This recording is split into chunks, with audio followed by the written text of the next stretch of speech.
भगवते वासुदेवाय नमः। आप सभी को शरद पूर्णिमा की हार्दिक शुभकामनाएं। तो फ्रेंड्स, आज के इस पावन अवसर पर मैं आपको शरद पूर्णिमा से जुड़ी पौराणिक कथा सुनाने जा रही हूँ। तो चलिए शुरुआत करते हैं। तो फ्रेंड्स, ऐसी मान्यता है कि शरद पूर्णिमा के दिन ही माँ लक्ष्मी का जन्म हुआ था। ऐसे में धन प्राप्ति के लिए यह दिन सबसे उत्तम माना जाता है। शरद पूर्णिमा से जुड़ी हुई बहुत सारी पौराणिक कथाएं हैं। कहा जाता है कि इन कथाओं का पाठ करने से बड़ी विपत्तियां भी टल जाती हैं और माँ लक्ष्मी की कृपा से सुख समृद्धि और वैभव आता है। आश्विन मास की इस पूर्णिमा को शरद पूर्णिमा, कोजागर पूर्णिमा, रास पूर्णिमा या कमोद व्रत के नाम से भी जाना जाता है। इस दिन श्री सूक्तम लक्ष्मी स्तोत्र का पाठ करके हवन करना चाहिए। ऐसा करने से माँ लक्ष्मी जी जल्दी प्रसन्न होती हैं और अपने भक्तों को धन, धान्य, मान, प्रतिष्ठा प्रदान करती हैं। शरद पूर्णिमा की रात को चंद्रमा पृथ्वी के सबसे निकट होता है और इसी दिन चंद्रमा अपनी 16 कलाओं से परिपूर्ण होता है।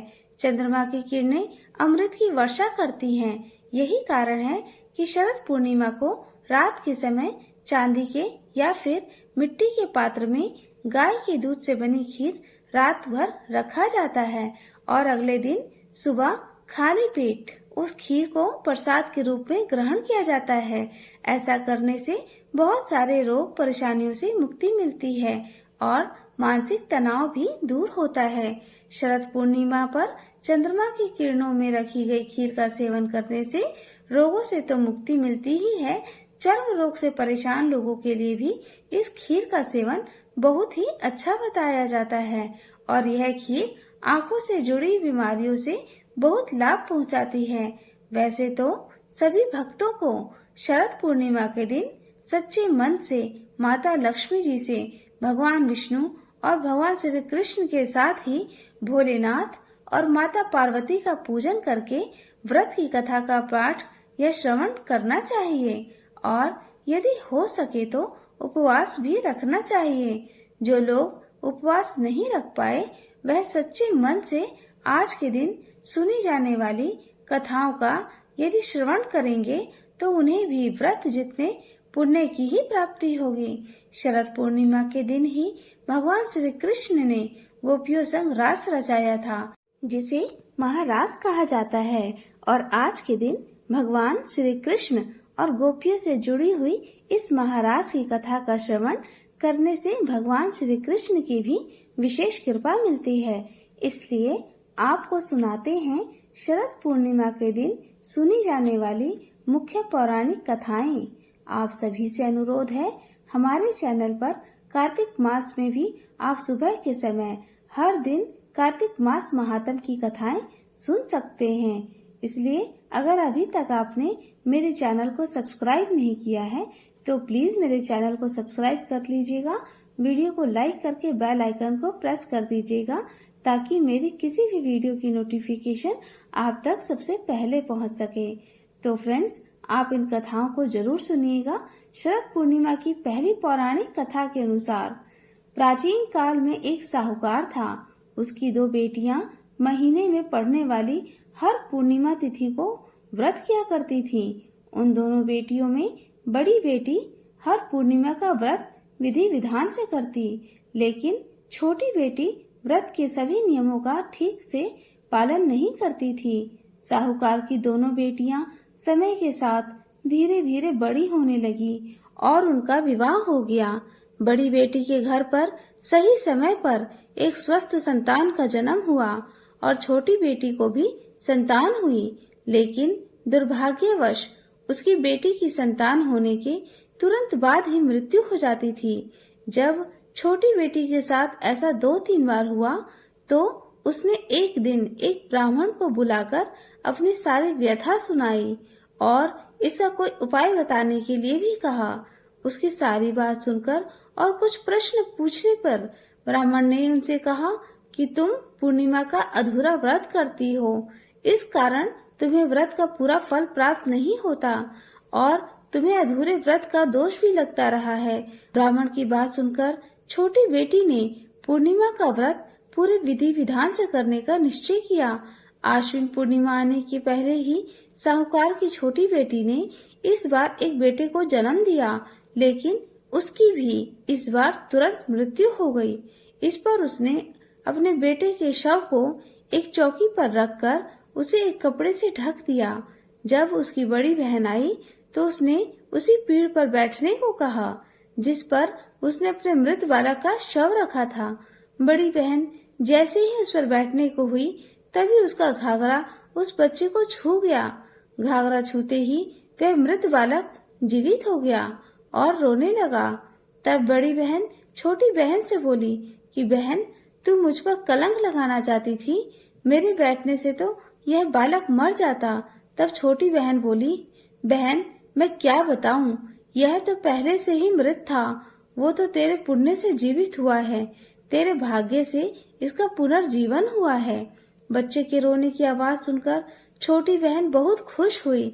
तब उसने अपनी बड़ी बहन से कहा, बहन तुम तो पूर्णिमा का पूरा व्रत करती थी और मैं अधूरा व्रत किया करती थी, इसलिए तुम्हारे ऊपर तो हमेशा भगवान की कृपा हुई और मैं हमेशा अधूरा व्रत ही करती थी, इसलिए मुझे दोष लगा और मेरी संतान जीवित नहीं रहती थी।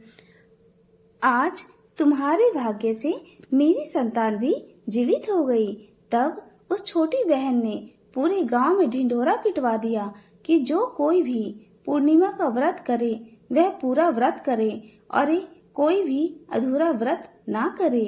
इसके बाद से छोटी बहन ने भी शरद पूर्णिमा से ही विधि विधान से सभी नियमों का पालन करते हुए यह व्रत प्रारंभ कर दिए थे, जिसके पुण्य प्रभाव से उसके बालक दीर्घायु होते। आश्विन पूर्णिमा को शरद पूर्णिमा के नाम से तो जाना ही जाता है, लेकिन ब्रज क्षेत्र में शरद पूर्णिमा को रास पूर्णिमा भी कहा जाता है, क्योंकि ऐसी मान्यता है कि द्वापर युग में शरद पूर्णिमा की चांदनी रात को ही राधा रानी और गोपियों के साथ मिलकर भगवान श्री कृष्ण ने महारास रचाया था।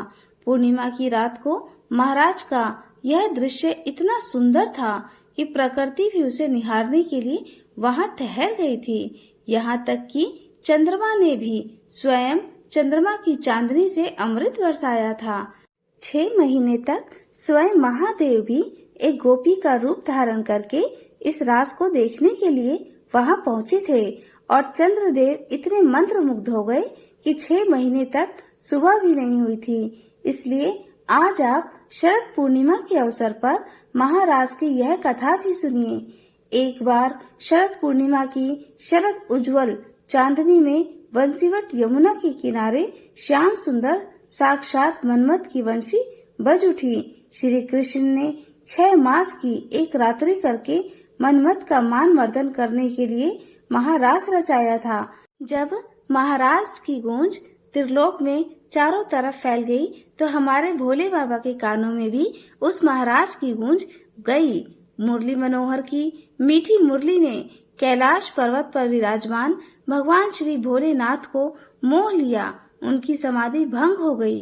अब बाबा भोलेनाथ वृंदावन की ओर बिल्कुल बावरे होकर चल पड़े, तो उनकी बड़ी इच्छा थी कि वे खुद जाकर महाराज देखें। पार्वती जी ने उन्हें रोकने का प्रयास किया, लेकिन वह भी उन्हें रोककर और मना कर हार गई, किंतु त्रिपुरारी नहीं माने। भगवान श्री कृष्ण के परम भक्त श्री आसुरी मुनि पार्वती जी, नंदी जी, गणेश, कार्तिकेय जी के साथ भगवान वृंदावन के वंशी पट पर आए, अर्थात भगवान शिव वहां पर अपने पूरे परिवार के साथ पधार गए। वंशीवट जहां पर महारास हो रहा था, वहां गोलोक वासिनी गोपियों द्वार पर खड़ी थी।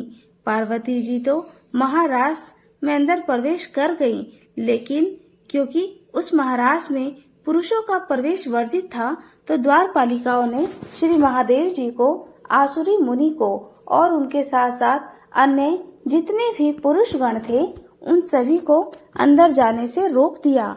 श्रेष्ठ जनों अर्थात श्री कृष्ण के अलावा कोई भी पुरुष इस एकांत महारास में प्रवेश नहीं कर सकता था।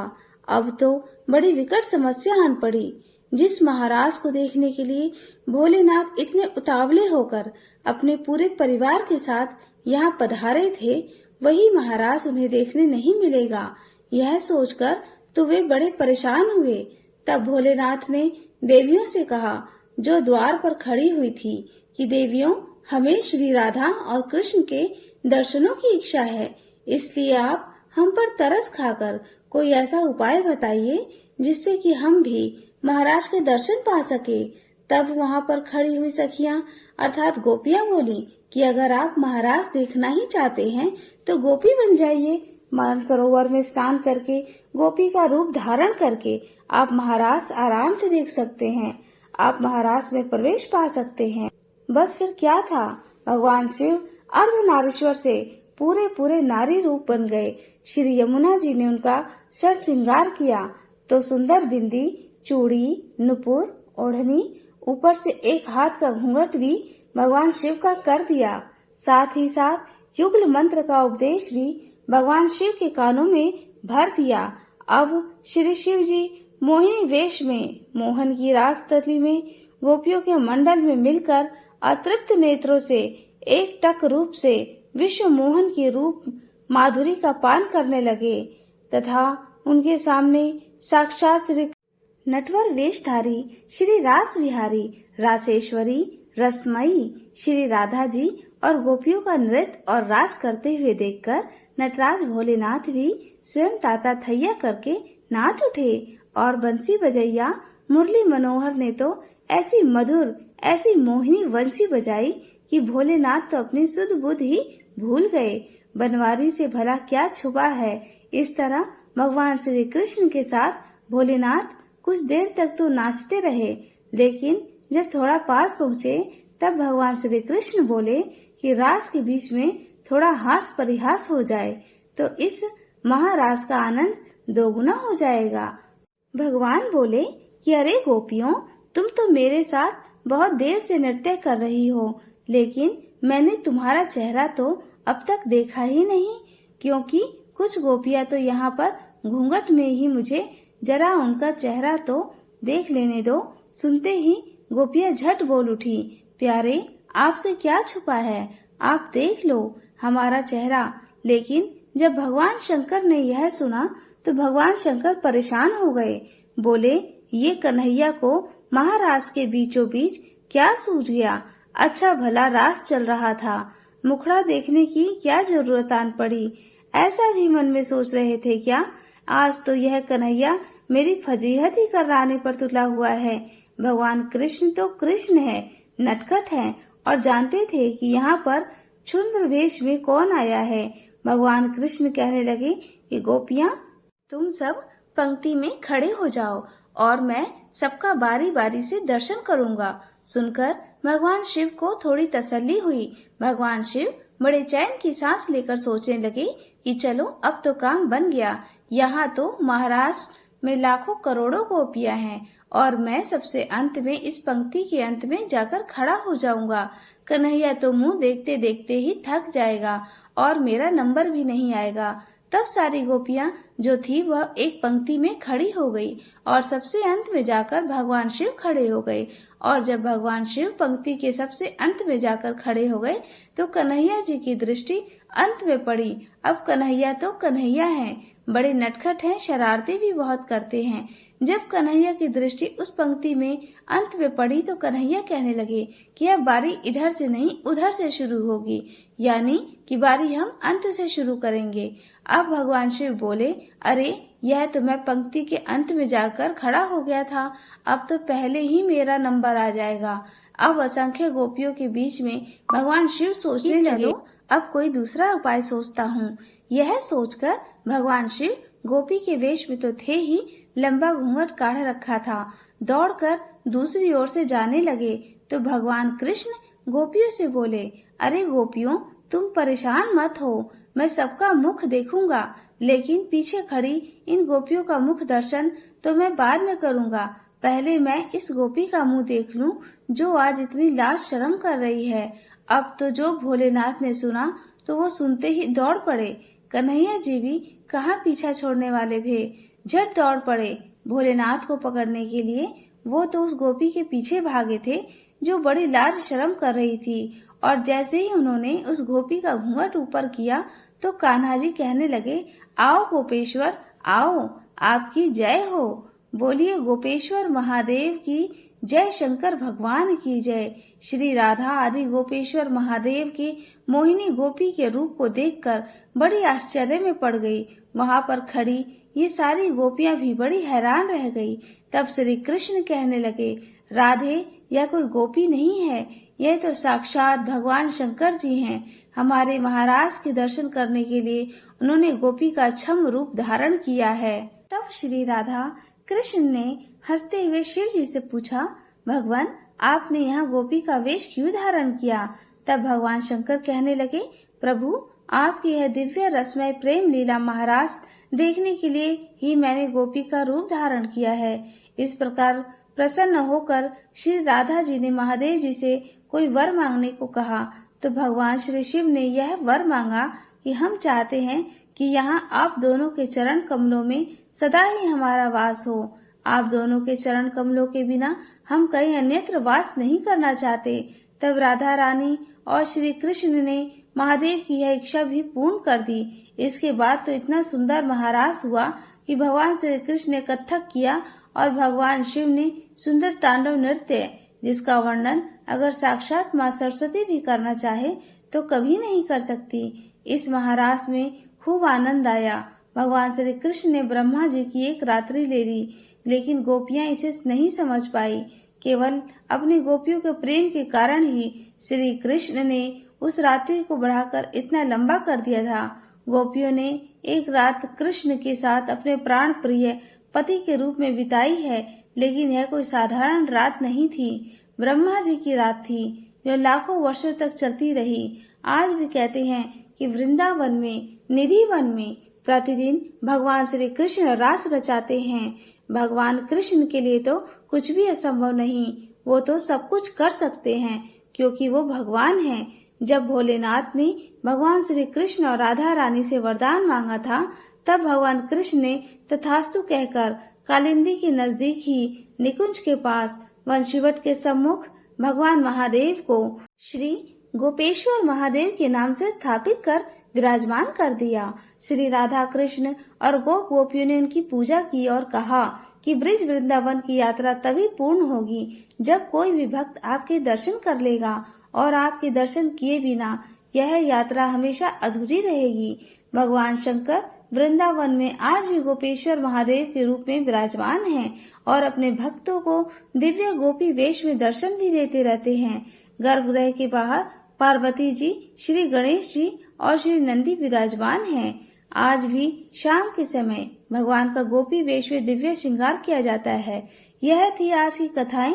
आपको कैसी लगी कमेंट करके जरूर बताइएगा। तब तक आप सभी लोगों का बहुत बहुत धन्यवाद।